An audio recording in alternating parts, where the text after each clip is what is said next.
आपण पाहत आहात नाशिक खबर न्यूज, जनतेचे हक्काचे व्यासपीठ।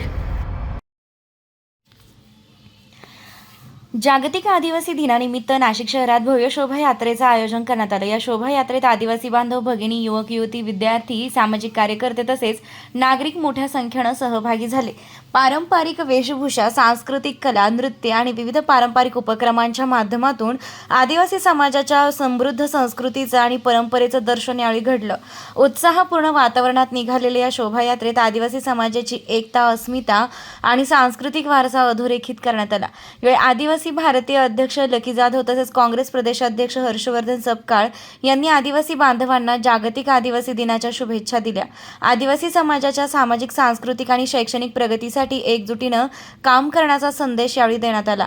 शोभायात्रेत विविध सामाजिक व राजकीय पदाधिकारी, कार्यकर्ते आणि आदिवासी समाज बांधव मोठ्या संख्येने उपस्थित होते। पारंपरिक वेशभूषा, ढोलताशांचा गजर आणि सांस्कृतिक सादरीकरणांमुळे संपूर्ण परिसरात उत्साहाचं वातावरण निर्माण झालं। आदिवासींना हे देशातून हद्दपार करायचंय आणि जल जंगल जमीन त्या दोन्ही द्रोणाचार्यांच्या, त्या दोन्ही कपटी द्रोणाचार्यांच्या अदानी अंबानी मित्रांना द्यायच्या।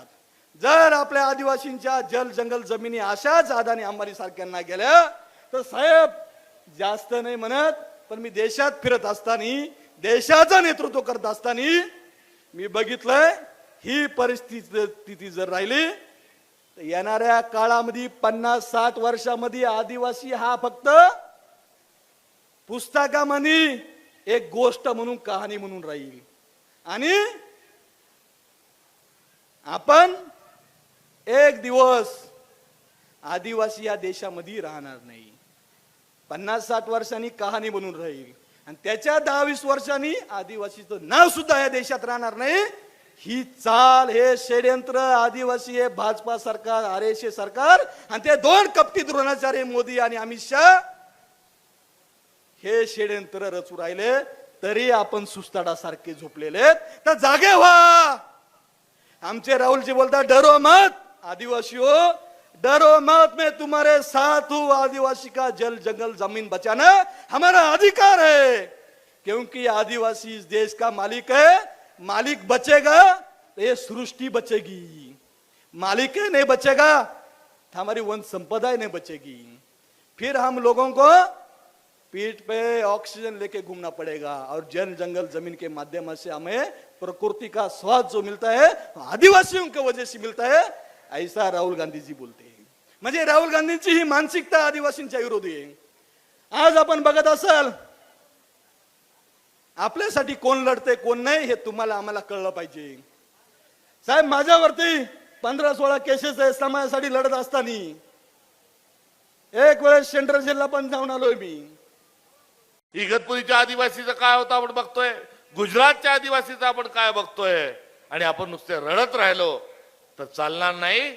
आजच्या आदिवासी दिवसाच्या निमित्तानं एक निर्णय आपल्याला घ्यायचा आहे, रडायचं का लढायचं, रडायचं का लढायचं, आणि ती लढावं लागणार आहे। लढायचं कसं, हातात कोयता घेऊन लढायचं नाही, हातात काठी घेऊन लढायचं नाही, हातात दगड घेऊन लढायचं नाही, हातात काय घेऊन लढायचं, आपलं संविधान जे आहे, आपलं संविधान घेऊन आपल्याला या शक्तीच्या विरोधात लढायचंय। झेंजी नावाचं एक वादळ देशात उठलंय, पेपर फुटतात आहे, नोकऱ्या लागणं बंद झाले, लोक घरात बसून नाही राहिले, रस्त्यावर उतरले, दिल्लीला गेले। आपल्यालाही काय करावं लागणार आहे, आपल्यालाही आपल्या अधिकारासाठी तीच लढाई ही लढावी लागणार आहे। त्यामुळे जंगलाची लढाई आहे, पाण्याची लढाई आहे, जमिनीची लढाई आहे। माता की जय, मात्र भारत माता की म्हटल्यावर आपण जय म्हणतो। का म्हणतो, कारण आपला देश हा मातृभूमीला अभिवादन करणारा आहे। ज्या मातीतून आपण आलो, ज्या मातृभूमीतून आपण आलो ती आपल्यासाठी सर्वतोपरी आहे, म्हणून तिचा जय जयकार आहे। आता मातृभूमीचा जय जयकार आहे, भारत मातेचा जय जयकार आहे, मातृभूमीचा जय जयकार आहे। म्हणजे काय, तर या मातीमध्ये जो इथला आहे, या मातीमध्ये ज्यांनी घाम गाळलाय, या मातीच्या संरक्षणार्थ स्वतःचं रक्त सांडलंय, अशा माणसाचा सर्वात आधी पहिला अधिकार आहे. आणि या मातृभूमीवर सर्वात आधी अधिकार कोणाचा? तर आधी आधी आधी आधी आधी अनादी काळापासून या ठिकाणी जो राहतो तो कोण आहे? ऐकून नाही आलं? कोण आहे? जोपर्यंत आवाज वाढणार नाही तोपर्यंत जल जंगल जमीनची लढाई आपण लढू शकणार नाही. जोपर्यंत आपला हा अस्मितेचा आणि असत्य आणि अहिंसेचा लढा जोपर्यंत त्याचा एल्गार आपण पोहोचवणार नाही तोपर्यंत आपली जमीन आपण वाचू शकणार नाही, आपलं आरक्षण आपण वाचू शकणार नाही. त्यामुळे हातावर हात देऊन आपण शांत बसलो तर येणारा काळ हा फार अवघड आहे. आणि त्या येणाऱ्या काळाला लढाई लढण्याकरता आपण सर्वजण येथे एकत्रित आलोत. आजचा जरूर आदिवासी दिवस आहे आणि आदिवासी दिवसाच्या निमित्तानं आपल्या सर्वांना तमाम सर्व आदिवासी बांधवांना या भारतातल्या मूळ रहिवाशांना आपल्या सर्वांना माझ्या हार्दिक शुभेच्छा आणि सदिच्छा आहेत. मात्र शुभेच्छा आणि सदिच्छा व्यक्त करून आपल्याला थांबता येणार नाही. कारण आपला शत्रू जो आहे हा हातात सुरा घेऊन मागे लागलाय. त्याच्या हातात सुरा आहे.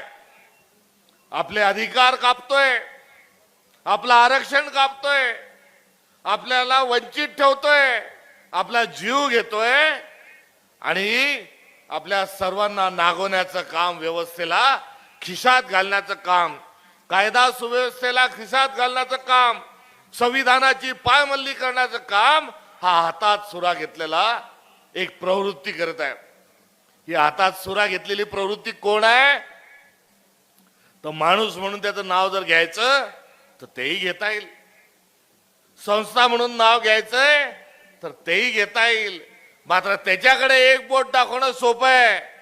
आदिवासी दिवसाच्या निमित्तानं आपलं कुठे कुठे काय चुकतंय, 3 बोट जे आपल्याकडे आहे त्याचा हिशोब देखील आपल्याला सर्वांना घेतला पाहिजे.